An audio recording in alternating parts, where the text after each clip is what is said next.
Bismillahirrahmanirrahim.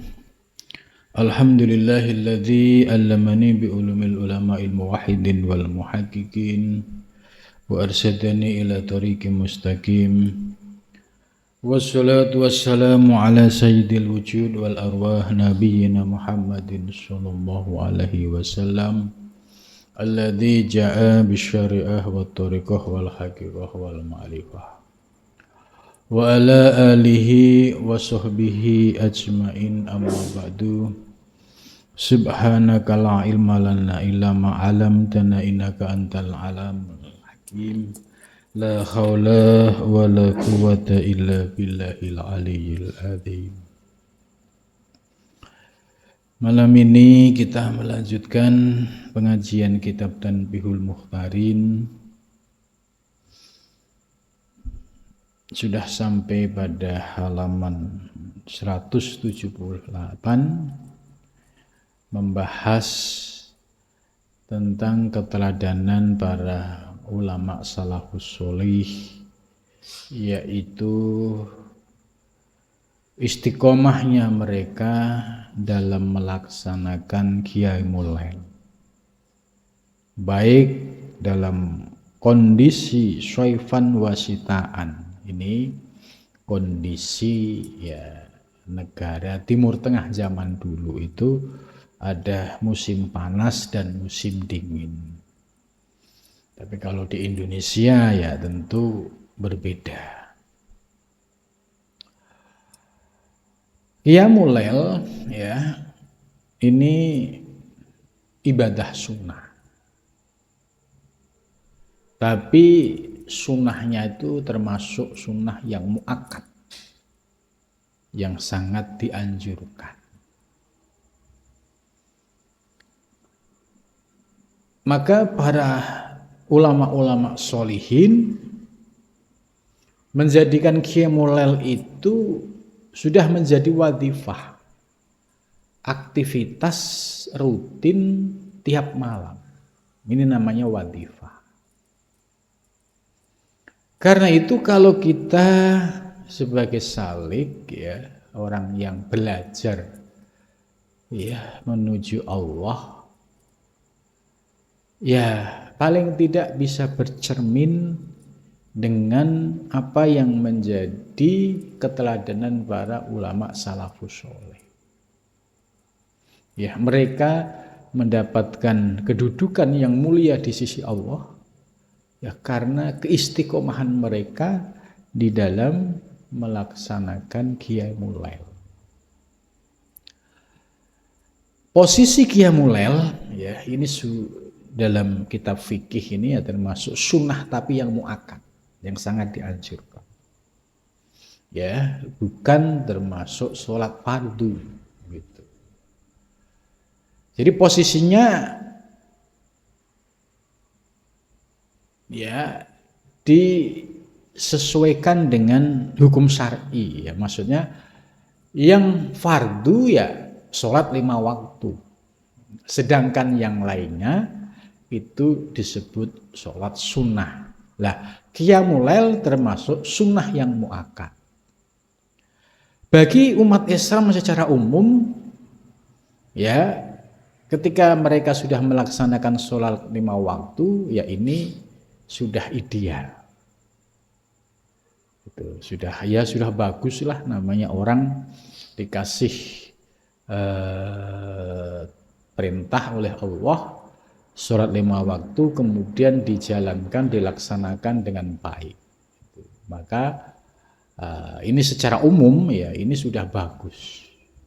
Karena masih banyak yang bolong-bolong di antara sholat 5 waktu itu ada juga orang yang susahnya minta ampun untuk memenuhi sholat 5 waktu. Itu ada yang posisinya seperti itu. Bagi orang yang sudah mendapatkan anugerah bisa istiqomah sholat 5 waktu, ini sudah lebih baik lagi. Setelah lebih baik, kemudian ditingkatkan sholat fardunya dilengkapi dengan sholat sunnah rawatib, qobliyah atau ba'diyah. Kalau ini sudah istiqomah lagi, maka dilanjutkan dengan sholat sunnah yang muakkad. Salah satunya adalah qiyamul lail. Ya, ini dasar di Al-Qur'an ya, wa minal laili fatahajjat bihi nafilatan lak asa ayyab asaka rabbuka maqamam mahmuda. Itu. Jadi ini posisinya sholat sunnah. Nah, ketika sudah memahami kedudukan secara ilmu fikih ya, jangan sampai berubah hukumnya. Contoh, ada orang yang lagi senengnya ya ibadah itu, bela-belain sholat qiyamul lail, tapi subuhnya kelewatan gitu. Jadi bela-belain sholat qiyamul lail, padahal ini sunnah. Yang fardu sholat subuh kebablasan. Zuhur ya masih sibuk gitu. Asar sudah mulai males gitu. Nah, jadi yang dikejar hanya sholat sunnah malam. Nah, ini juga terjadi ya bagi orang yang ilmunya belum komplit ya, dianggap sholat malam ini satu amalan yang lebih penting dari sholat fardu gitu. Ini salah gitu. Jadi karena tidak mendapatkan penjelasan kedudukan sholat qiyamul lail ya, akhirnya bela-belain qiyamul lail ya, tapi subuh kebablasan, sholat yang lain kebablasan tanpa ada penyesalan.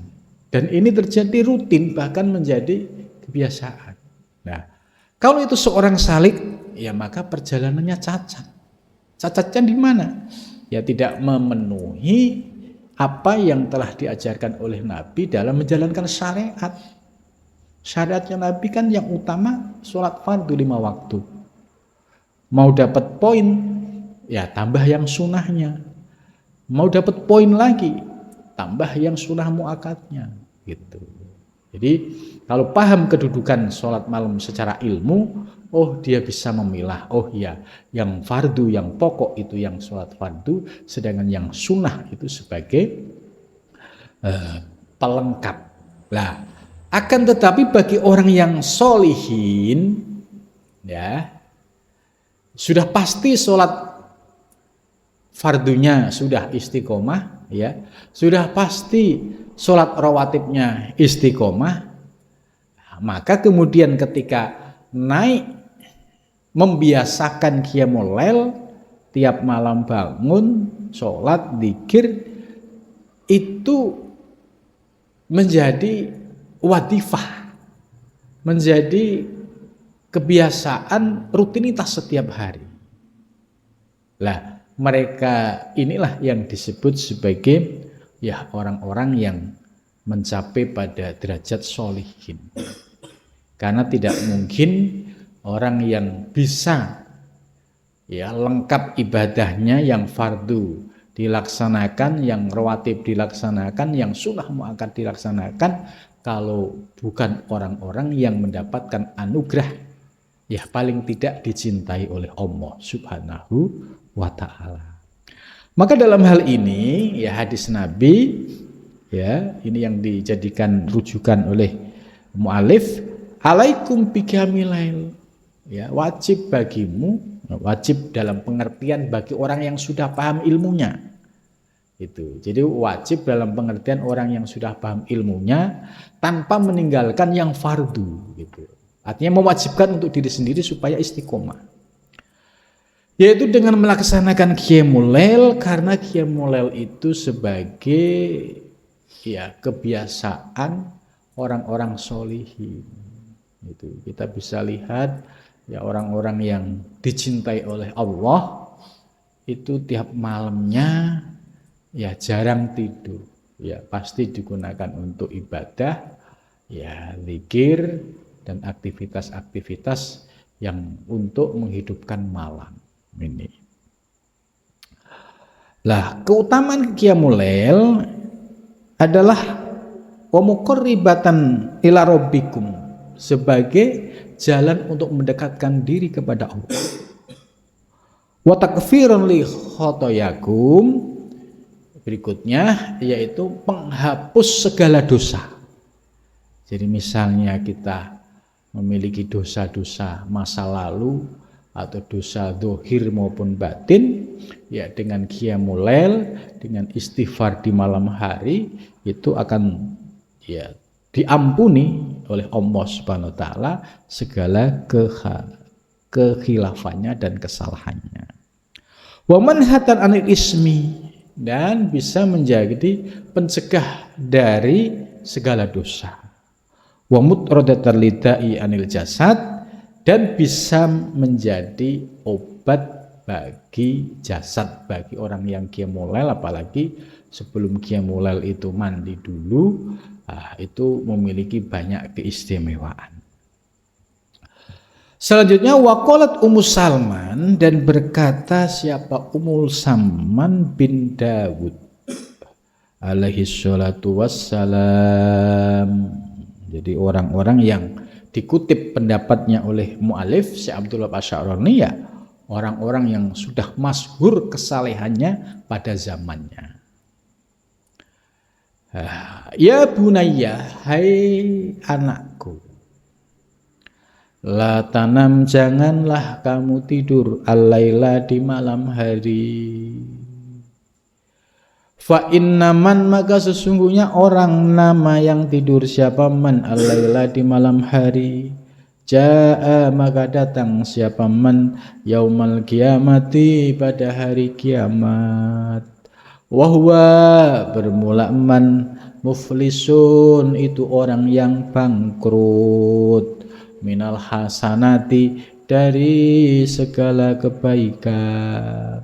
Ya, jadi ini makalah ya orang yang solihin, ya, jadi bukan hadis, ya. Jadi pesan beliau, ya, karena beliau bisa pesan, ya pasti sudah melaksanakan, dan samrohnya, ya, buah dari keistiqomahan qiyamul lail ini juga sudah dirasakan. Nah, sehingga bisa mengeluarkan makalah yang bisa menjadi nasihat untuk generasi-generasi yang akan datang. Ya bunayya la tanam al-laila, ya anak-anakku, ya janganlah kalian tidur di malam hari, karena sesungguhnya orang yang tidur di malam hari pada hari kiamat nanti menjadi orang yang bangkrut dari segala kebaikan. Nah,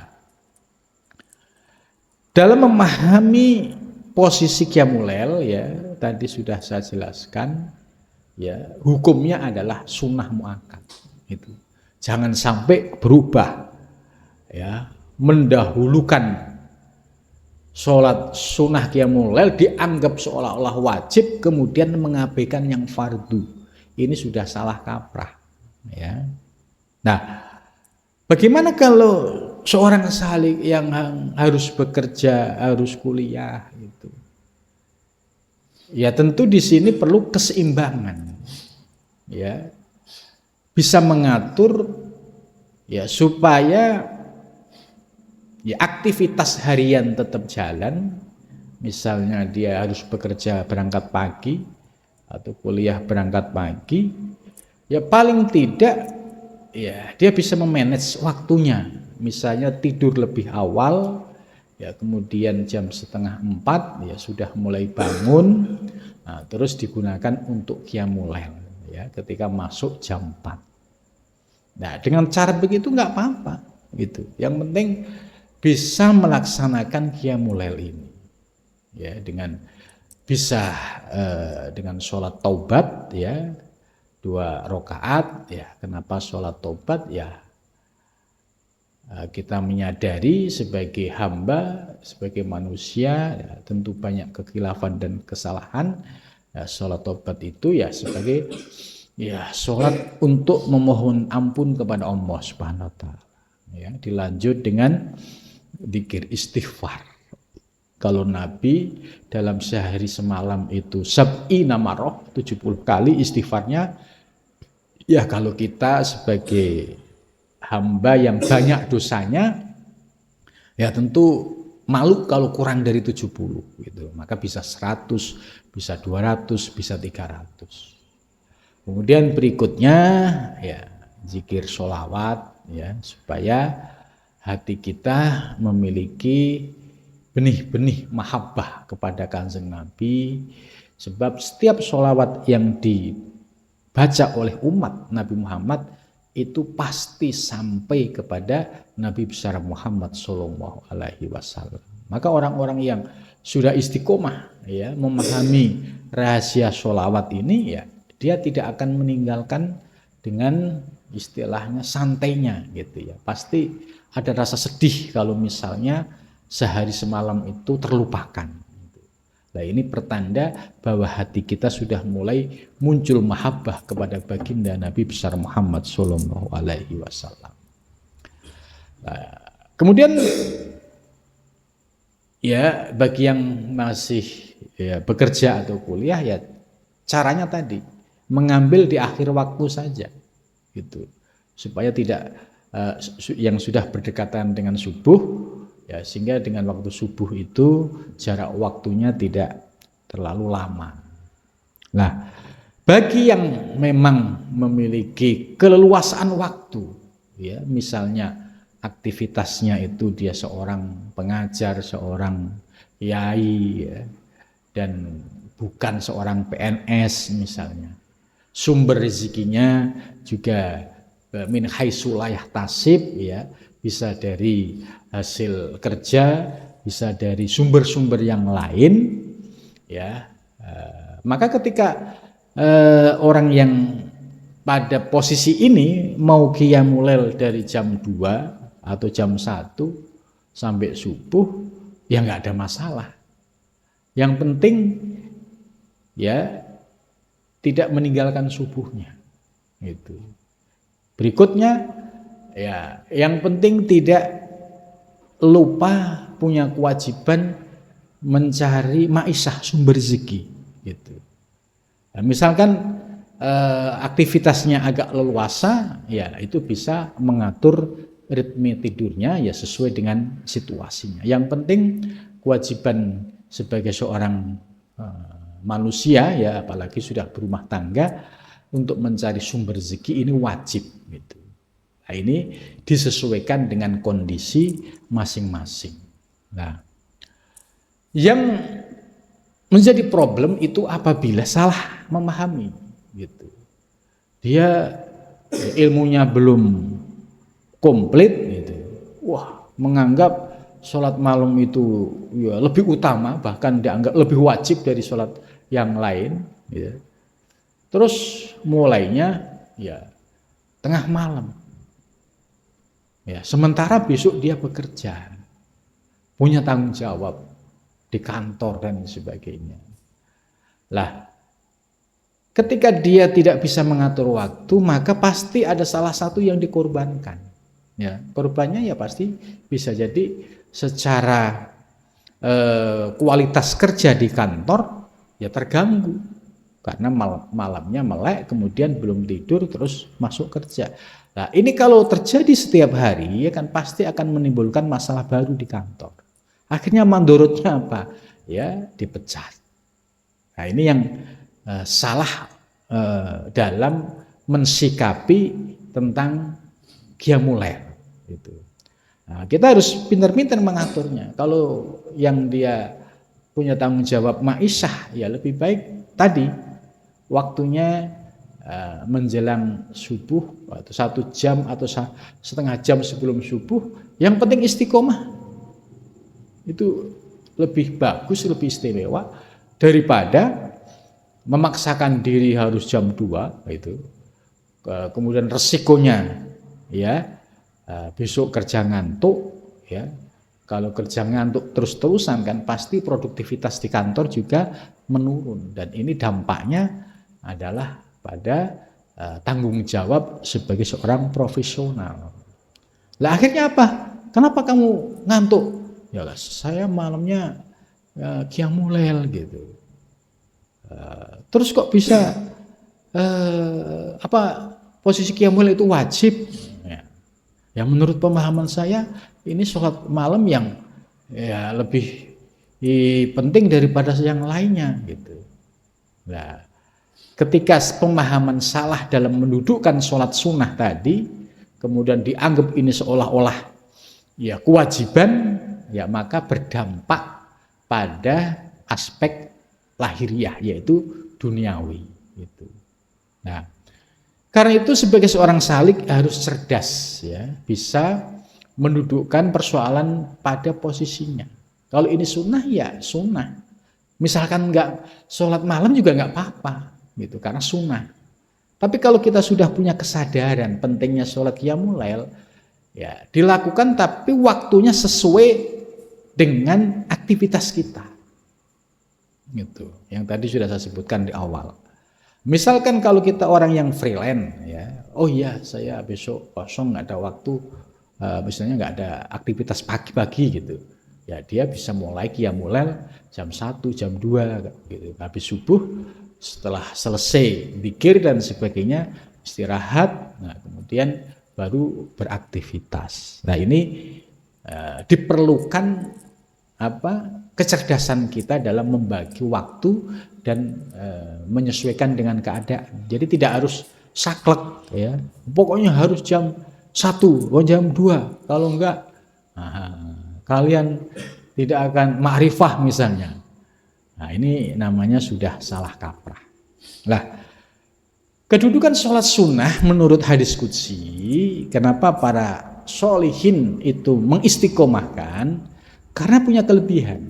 Ya. Dalam hadis qudsi, la yataqarrabul abdu ilayya, tidak dapat mendekatkan diri kepadaku seorang hamba bimisli adai maftaratu, ya ketika dia hanya melaksanakan yang fardu gitu.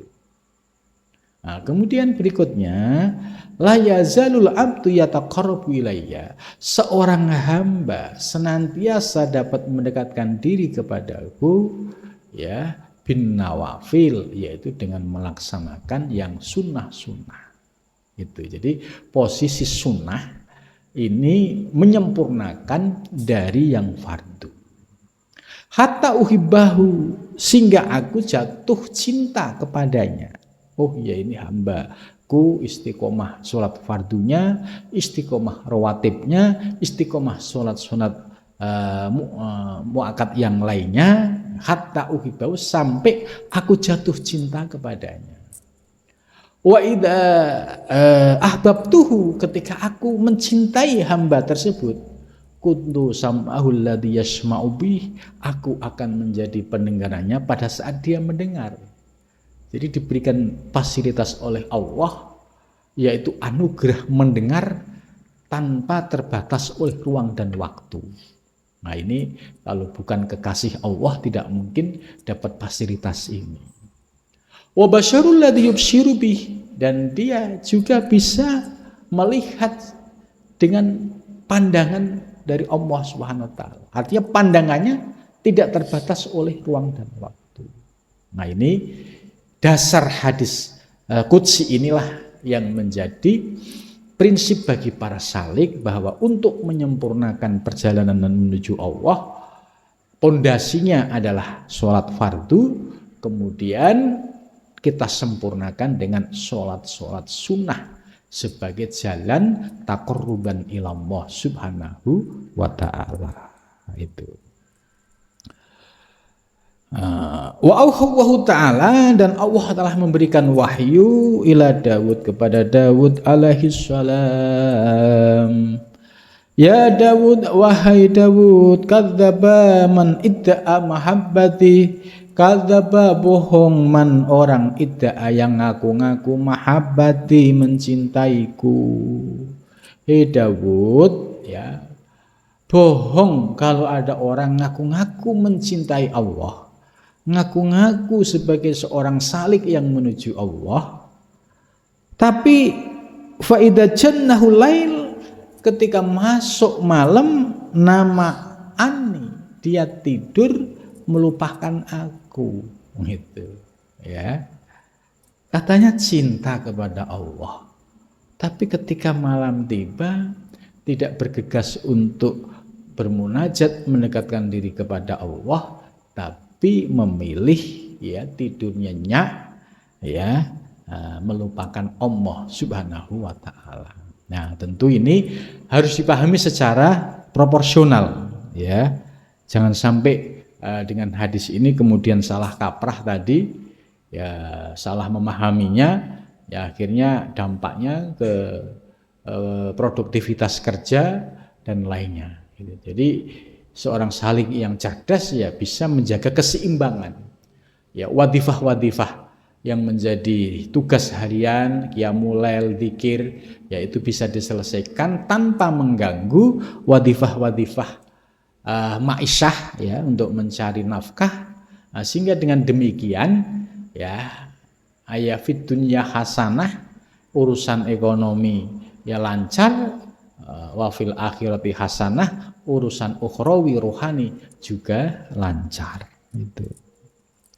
Wafil hadis, dan dalam hadis, innallaha, sesungguhnya Allah Ta'ala maha tinggi, yubahi malaikatahu bil abdi.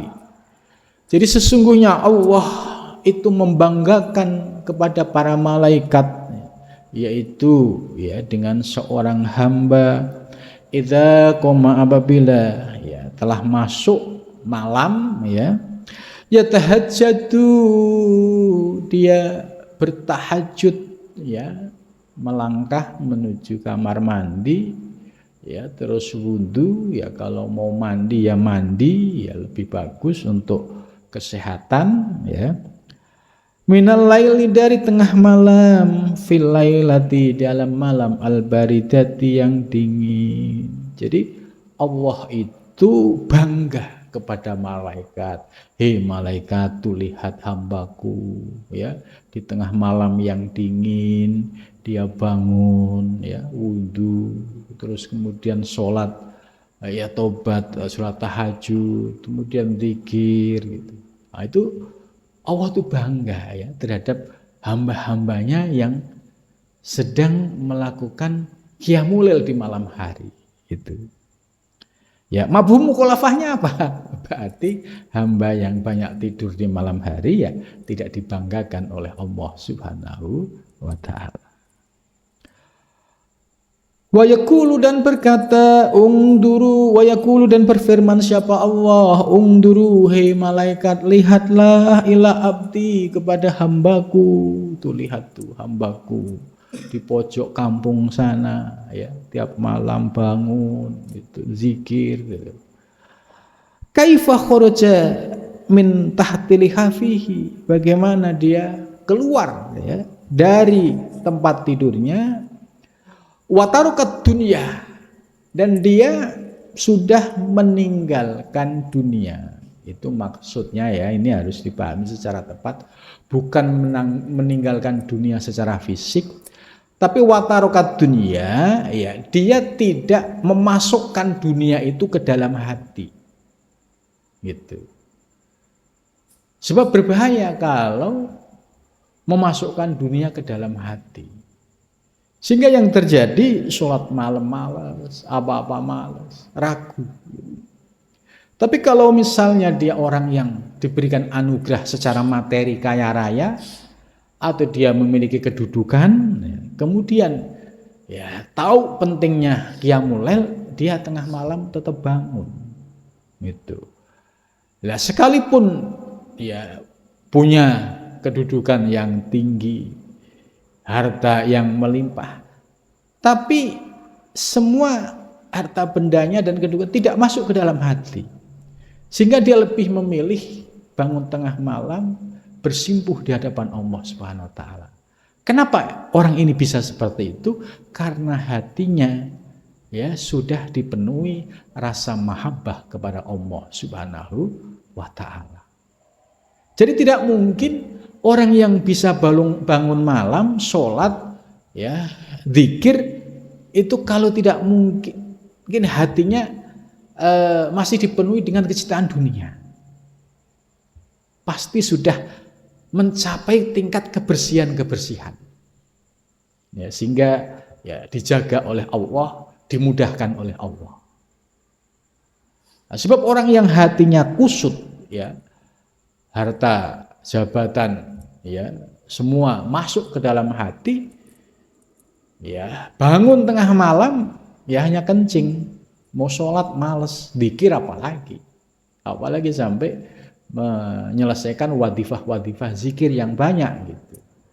Nah, ini yang dimaksud tarokat dunia, bukan berarti dipahami salah, wah harus meninggalkan dunia, ngejar zikir semalam suntuk, besok nggak kerja, ya lambat laun dapurnya nggak ngebul, kalau nggak ngebul ya pasti menimbulkan masalah baru. Nah, ini yang salah gitu. Jadi tarokat dunia itu meletakkan dunia ya hanya sebatas di tangan, hati untuk Allah, sehingga bisa mengatur irama, ya malamnya digunakan untuk bermunajat kepada Allah, siangnya untuk aktivitas duniawi. Sebab ya di dunia perlu makan, perlu rezeki, perlu infak, perlu sedekah, perlu menolong orang, perlu lain sebagainya.